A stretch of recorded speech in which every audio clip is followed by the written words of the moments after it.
Bienvenue dans le département de l'Aveyron où pour Pêche TV on va réaliser une série de tutos sur comment utiliser son éco-sondeur. Donc moi je suis pêcheur depuis très longtemps, passionné d'électronique depuis le début et je suis aussi guide de pêche. Et je propose aussi dans le cadre de mon activité de former les futurs guides de pêche au travers d'un BPGEPS pêche de loisirs et de stages de spécialisation de quelques jours pour apprendre à utiliser l'électronique embarquée. Voilà, donc je vais essayer au travers de ces tutos de vous transmettre mes connaissances, mes petits trucs qui font que vous allez mieux utiliser et optimiser l'utilisation de vos éco-sondeurs. Avant d'acheter un éco-sondeur, la première des choses à faire, c'est de savoir pourquoi on l'achète et quelle va en être son utilisation. Donc on va dans un premier temps se rendre chez Bassboat Europe, qui est situé à la Primo, à Rodez, afin de voir avec Nicolas quelles sont les différentes gammes d'éco-sondeurs, puisqu'on va se rendre compte qu'en fait il y a des éco-sondeurs qui sont relativement simples, il y en a qui sont beaucoup plus sophistiqués. Donc voilà, il faut savoir quand on achète une machine, qu'est-ce qu'on va attendre de cette machine-là. On va s'intéresser aussi aux sondes, puisque comme il existe différentes machines, on va avoir aussi des sondes différentes. Donc comment on va faire pour choisir la bonne sonde pour son embarcation. On va ensuite voir comment on installe un éco-sondeur sur un bateau. Vous voyez, le mien il est en poste de pilotage, mais on peut retrouver des éco-sondeurs aussi à d'autres endroits du bateau. Et puis ensuite, on regardera aussi tout ce qui est électricité, batterie, branchement électrique, de manière à ce que, pour ceux qui veulent ensuite monter eux-mêmes leurs éco-sondeurs, ils ne fassent pas de petites, entre guillemets, bêtises qui entraîneraient des perturbations et du coup une mauvaise lecture de l'écran. Nico, merci de nous accueillir dans ton magasin. Donc présente-nous un petit peu Bassboat Europe. Donc voilà, bonjour à tous, vous êtes ici donc chez Bassboat Europe, c'est le magasin de Rodez, la Primo, donc dans l'Aveyron. On a 3 magasins en France, on a celui-ci, on a celui qui est à Chassieux, à côté de Lyon, c'est la maison mère, et on en a un autre du côté de Vernon, donc en bord de Seine, entre Paris et Rouen. Nous on est spécialisé donc depuis maintenant une quinzaine d'années grosso modo sur le bassboat, donc c'est-à-dire le bateau spécifiquement prévu pour la pêche en eau douce. Dessus donc nous on va faire après au niveau des différents magasins des aménagements, on peut installer donc tout ce qui est électronique embarqué, les sondeurs, les moteurs électriques, ainsi de suite, les radars et autres. On va pouvoir aussi faire des aménagements plus spécifiques vis-à-vis donc de l'intérieur du bateau, donc c'est-à-dire des pontages, des coffres à canne, rallonger des plateformes, installer des sièges supplémentaires. Voilà. On va bien sûr conseiller les gens sur les choix des différentes coques qu'ils vont pouvoir choisir pour l'utilisation qu'ils auront de leur bateau. Il y a 2 types de coques, il y a le Walleye Boat, coque en V, puis il y a le type Bassboat qui sera plutôt une coque plate. La différence, c'est quoi? La différence entre les deux, donc ça va être, bon, comme tu as dit, donc la forme de la coque, donc une coque en V pour le Walleye Boat, c'est des coques qui sont faites plutôt pour aller sur des grands lacs avec mouvementés, avec de la grosse vague et une houle assez formée. Et l'aménagement intérieur du bateau va être fait de manière spécifique plutôt pour des pêches un peu verticales, c'est-à-dire sous le bateau, des choses comme ça, donc un peu typé plus pêche hollandaise, grand lac voilà, suédois et ainsi de suite. Après on va avoir des bateaux donc, avec des coques plus plates, donc automatiquement qui iront moins dans la grosse vague, donc ces bateaux-là, eux seront équipés un peu différemment, en privilégiant plus les grandes plateformes de pêche qui permettent de surélever le pêcheur pour être un peu plus en hauteur par rapport à l'eau, donc il y aura plus de facilité pour jeter et lancer, faire du lancer ramené, quoi, hein, plus de la pêche verticale. D'accord. Voilà la différence. On l'a bien compris, le choix d'un bateau, ça se réfléchit, il faut le choisir par rapport à son type de pêche, par rapport au milieu qu'on va aborder, mais c'est exactement la même réflexion qu'il faut avoir quand on veut choisir de l'électronique. On va voir qu'il y a une gamme quand même très large en électronique, que ce soit sur les sondeurs, que ce soit sur les moteurs, et donc c'est pareil, c'est quelque chose qu'il va falloir réfléchir avant de faire l'acte d'achat. Voilà, donc ce que je te propose, c'est que tu nous présentes un peu les différents modèles. Pas de souci, on va y aller.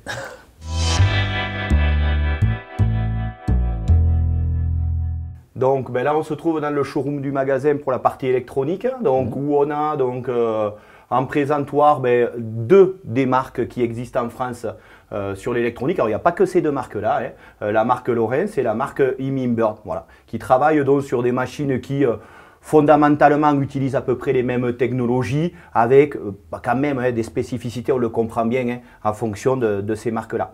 À savoir qu'il existe 2 autres marques qu'on n'a pas aujourd'hui en magasin, qui sont Garmin, qui commencent quand même à s'implanter en eau douce.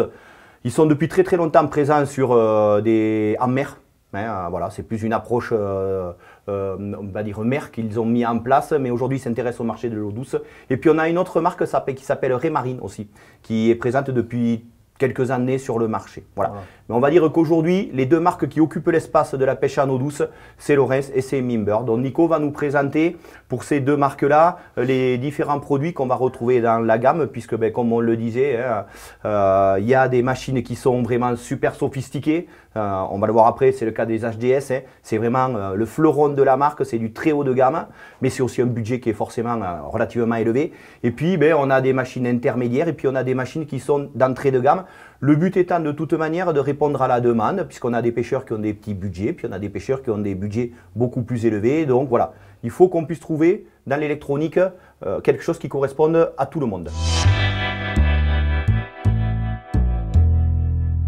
Chez Minbird aujourd'hui, donc on a ce qu'on appelle les Helix, qui sont disponibles en plusieurs tailles. Donc là, on a un 9 pouces et un 12 pouces. Alors, qu'est-ce que ça veut dire pouces? En fait, c'est comme sur les télévisions, c'est pas compliqué. C'est la grandeur de l'écran finalement en diagonale. Donc c'est voilà, c'est une question de taille d'écran, 12 pouces et 9 pouces. En sachant quand même, il y a des tailles inférieures à ce qu'on a là. La taille la moins importante, c'est le 7, mais on peut aller jusqu'en taille 3. Ouais. C'est-à-dire que quelqu'un qui aurait vraiment une toute petite unité, ou à la limite un bateau d'amorçage pour carpiste, ou un flotte tube. Ouais, ou un flotte tube. On a aussi des machines qui sont adaptées pour des toutes petites unités avec les 3 pouces. Tout à fait. Chez Minbird, donc dans les Helix, on va avoir ces modèles 2D. Ensuite, on va avoir des modèles qui vont, sur lesquels on va avoir du 2D plus le GPS. Donc le GPS, qu'est-ce que c'est un GPS? C'est comme sur un GPS voiture, sauf que là c'est un GPS marin. On va pouvoir sur un GPS donc avoir les fonds de carte ou pas, mais on a des fonds de carte sur celui-ci. Donc là, effectivement, on est à Stockholm. Mais quand on va zoomer, voilà, comme tu es en train de le faire, on va pouvoir agrandir, voir où se positionne notre bateau par rapport au lac en question, la rivière en question. Et puis de temps en temps, on a des cartographies encore plus détaillées qui vont nous amener donc les courbes de niveau, qui vont nous amener tout un tas de choses. Bon, ça, je pense que vous le verrez aussi sur la partie sur l'eau. On le reverra quand on sera sur l'eau. On aura un tuto spécifique sur la partie utilisation de la cartographie. Donc là, on a dit il y a des sondeurs donc 2D, il y a des sondeurs 2D plus cartographie dans la gamme Helix. Et puis après, on va avoir des sondeurs donc 2D, cartographie, plus ce qu'on appelle SIDE. Alors le SIDE, qu'est-ce que c'est? C'est encore une autre technologie. Là, on est sur une technologie, donc une sonde classique. Et après, on va avoir donc le SIDE imaging, qui va nous permettre d'avoir ce qu'on appelle un scanner, grosso modo, comme on va pouvoir avoir un scanner chez le médecin. Et c'est un balayage finalement du fond à distance du bateau. C'est-à-dire que là, on n'est pas uniquement sous le bateau, on peut être soit sous le bateau, soit en latéral, à gauche et à droite. Là, on a un balayage latéral, notre bateau étant positionné au milieu, et donc on a un défilement du haut vers le bas qui balaye une zone qu'on aura prédéfinie, puisqu'on a des échelles à mettre en place. Voilà. Puis on a aussi, avec le scan, une possibilité, c'est voir sous le bateau ce qui est en train de défiler. Voilà. Et on peut avoir jusqu'à 4 informations différentes sur l'écran. On peut avoir, donc, comme le disait Nico, la vue couleur primaire qui est celle qu'on va utiliser pour la pêche, très clairement. Ensuite, on peut avoir les deux vues qui vont être plus des vues utiles pour le repérage, le balayage latéral, la vue de dessous. Et puis, on peut aussi avoir une carto qui apparaît. Donc voilà, on comprend bien que la taille de l'écran, là, elle est hyper importante, puisqu'on va avoir des fenêtres qui vont être quand même suffisamment grandes pour arriver à lire correctement l'image qui est en train de défiler. Donc sur les Minbird, le basculement justement entre les différentes fenêtres, il est aisé, puisqu'il y a un bouton là qui permet, donc là je suis sur le 2D, de basculer tout simplement donc, sur les fenêtres partagées. Alors c'est des réglages, on va dire, d'usine qui sont déjà pré-réglés, mais on peut personnaliser tout à fait. À souhait son sondeur. Dans la gamme Minbird, il y a deux types d'Helix. Il y a grosso modo, pour être simple, les Helix qui vont être utilisés en monoposte sur le bateau, c'est-à-dire on n'aura qu'un seul sondeur. Puis il y a des Helix qui vont permettre la connexion en réseau, c'est-à-dire qui vont permettre d'installer deux écrans sur le même bateau, reliés entre eux par un câble, voilà, qui permettent d'échanger les informations. C'est ce qu'on appelle les Helix génération 2. Ouais. Alors tu nous expliqueras tout à l'heure, on verra ensemble un peu comment on réfléchit une configuration sur un bateau et tu nous expliqueras l'intérêt justement de fonctionner peut-être en réseau. D'accord? Aucun problème.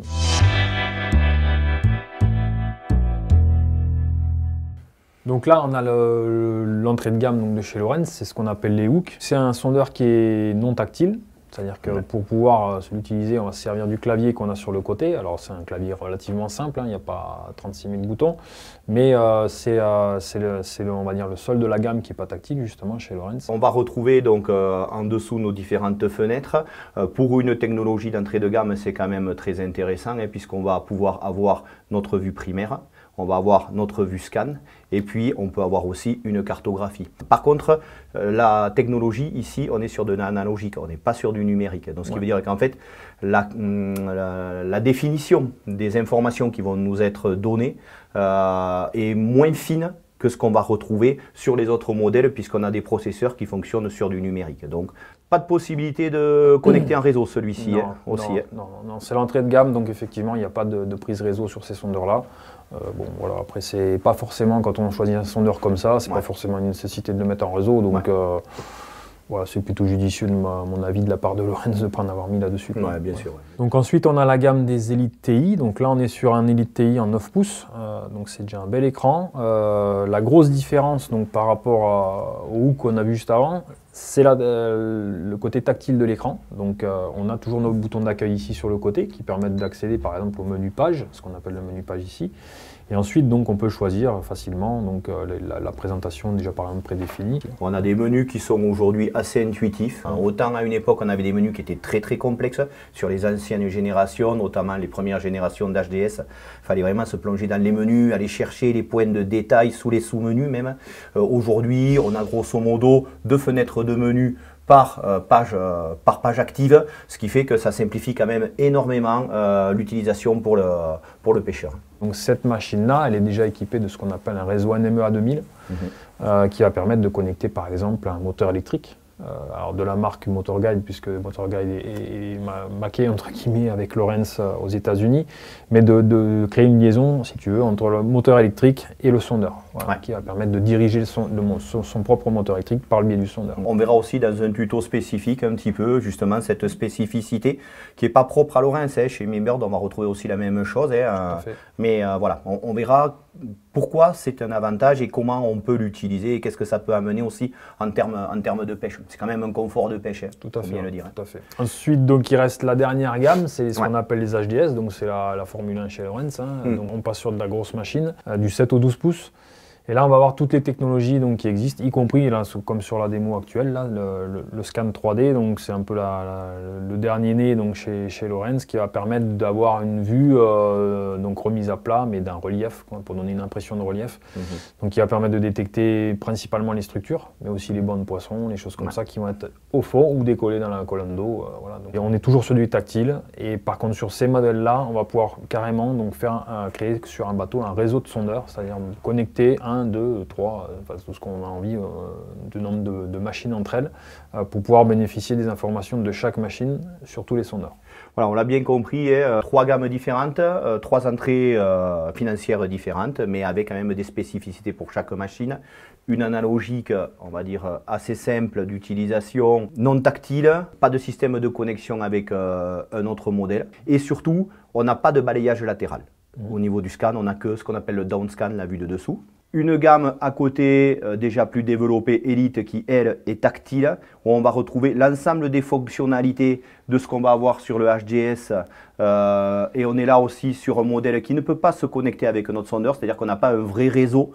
On ne va pas pouvoir brancher 2 machines ensemble et faire passer les données d'une machine à l'autre. Voilà, par contre, on peut piloter un moteur électrique. Il y a quand même une entrée pour pouvoir ajouter quelques accessoires. Et là, on a l'ensemble de la technologie scan avec du latéral et une vue de dessous. Et puis après, ben voilà, le haut de gamme, hein, le HDS qui lui va permettre d'obtenir toutes les nouveautés, puisque ben, les marques tous les 2 ans sortent grosso modo un nouveau module, une nouveauté, hein, pour dynamiser le marché. Et c'est le cas aujourd'hui avec le scan 3D, hein, qui est quand même quelque chose de vraiment novateur par rapport à ce qui existait pour l'instant. Et puis ensuite, ça, c'est des machines surtout qu'on peut connecter en réseau. Donc on peut avoir 2, 3 sondeurs. Puis si on a une péniche, on peut avoir 4 sondeurs, quoi, dans l'absolu.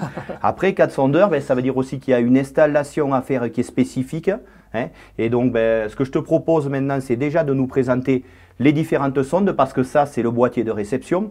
Mais pour avoir des informations, il faut que nos ondes, entre guillemets, électriques, qui vont être émises par notre sondeur, soient envoyées dans l'élément aquatique et puissent nous faire des retours d'infos. Donc, il y a forcément des sondes à utiliser, plusieurs types de sondes, on va les voir ensemble. Et puis après, tu nous expliqueras aussi sur les bateaux, quelles sont les différentes configurations qu'on va pouvoir mettre en place. Et puis aussi, au niveau montage, les petites astuces qu'il faut connaître, et puis surtout les grosses erreurs qu'il ne faut pas faire. Aucun souci. On y va? On y va, ça marche.